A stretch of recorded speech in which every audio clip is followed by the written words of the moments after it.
Hey everyone, Rick here, and I've finished painting a few units of my Iron Wind Metals figures, so I figured now would be kind of a good time just to give you a brief update and show you my first ever painted fantasy 25/28 millimeter figures. So let's dive right in. First, we have this unit of these undead skeletal hounds. So these come in a pack of 6 with a beast master. Now, I chose these figures specifically when I purchased them because of how easy I figured it would be to paint. So remember, these are the first figures that I've ever painted on any sort of mass scale, so hopefully they turned out okay. I was actually pretty pleased with them. Of course, obviously with skeletons, it was fairly basic. So as I've worked through some of these units, I've added more and more techniques each time. So this was the first unit I painted, and I just obviously primed it black, did a dry brushing of an antique white shade, and I'm not sure if you can quite tell, but I did do a little red in the eyes to make it look a little evil. The base work, I just love this flock that has all sorts of different colors in it, and I put some of those tufts of grass in there that I had gotten from Scenic Express. These rocks here that are actually underneath the figure came on the figure. So these figures, the way they are, actually they have an integrated base, and then I put them on these bases that they came with for Chaos Wars. Chaos Wars is fairly interesting in that there really is no basing requirements. In fact, they say you could leave the figures on their integrated metal bases. But they did provide these just for easier uniform look. And this is the Beast Master that came with the unit of skeletal hounds. Now I did him last since he was kind of a more important figure. So I practiced on those 6 hounds first. And then when I got to him, I got a little adventurous and did some, I guess what they call it in the miniature painting world, highlighting maybe. I did the cape in a brown, and then I took a lighter brown and kind of dry brushed it over the raised edges to give it a little more detail. Otherwise, though, it's pretty much the same thing with the primer and the skeletal dry brushing. I thought that actually came out pretty cool.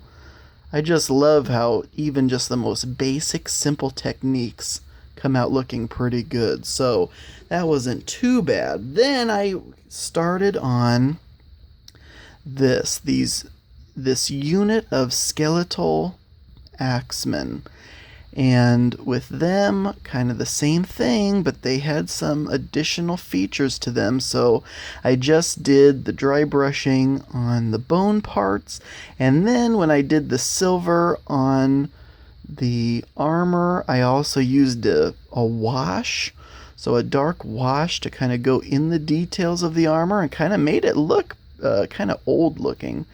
I did some kind of different stuff with the blade of the axe itself to make the edges look a little worn, I guess you could say.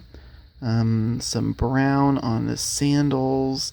Of course, when I look at this now, I just see so many other little things that I could do. Maybe some more texturing on the sheath, but all in all, not too bad.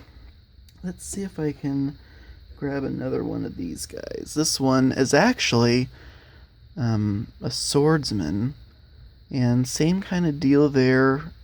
Some little emblem on the shield, basic sword, and he had some like leather belt work on the back. Another pose in this unit was holding an axe which I did some kind of, I think I did a brown wash on the axe, and it made it look kind of rusty. And I really liked that look. I used a lighter color on the shield and the handle of the axe, and just some fabric, and he had that helmet. Otherwise, it was still all that same kind of bone work. And finally, the last pose of this was this guy. He had kind of more of a beastman skeletal head, wearing like a fur cape, but I did some more of that kind of brown wash on the blade of the axe, which made it look kind of neat. Looking at these so close up, right now my phone is sitting on my magnifying glass, so looking at these so up close is pretty crazy. There's a lot of little things that you can see that are just absolutely miserable looking, especially for a brand new painter. But, you know, hopefully over time I will be better, especially with more techniques like with this. So when I did this guy, and of course the nice thing about painting is you can go back and make changes. With these guys, I did not do any, let's see if I can focus that a little better, highlighting on his cape, but on this guy I did, and obviously I think that looks a lot better. These archers were the last unit that I just did. I did kind of a wash on the bow to give it a little more texture. I did some highlighting also on the front fabric part. Just trying to control my paintbrush and not get, you know, too much brown on the bone, like on his neck there. You can see some. I'm going to have to go over that maybe again, also on the chest. It's really fine detailing. Of course, when you look at it from, you know, that far away or something, it doesn't look as bad. I really went crazy with the basing on these archers too. So that's pretty nuts. This was another kind of thing where I did kind of, when I first shaded it, dry brushed a lighter color over the cape, it looked good, but then after it dried, it almost kind of blended in a little too much. So I might need to go over that and do some more of that. Otherwise, I did some gold work and leather on the leather part. And then I put a huge sunflower there so everyone will look at that instead of my crappy paint job. Let's see. There are only 3 poses in this archer unit. This is the third and final one. Just a super basic archer. So he was the first one of the archer unit that I did because he was so simple. And I thought this was hilarious. I put like some flowers on his base and then he's holding them. So anyway, that is the first, so that's what, 31 figures. And I hope you enjoyed. I'll update you later. Bye-bye.